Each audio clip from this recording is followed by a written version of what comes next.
Hello viewers,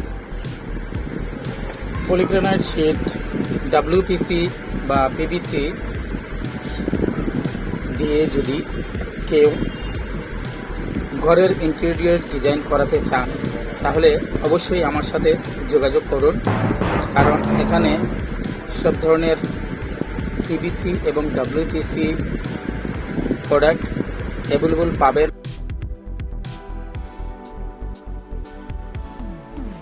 এই PVC দিয়ে ওয়ালেও করা যাবে। যদি কারো পুরানো ওয়াল থাকে, তাহলে ওয়াল ড্যামেজ হয়ে গেছে, এই ধরনের যদি কোনো ওয়াল থাকে তাহলে এই পিভিসিগুলো দিয়ে ওয়ালের মধ্যে কাজটা করাতে পারবেন।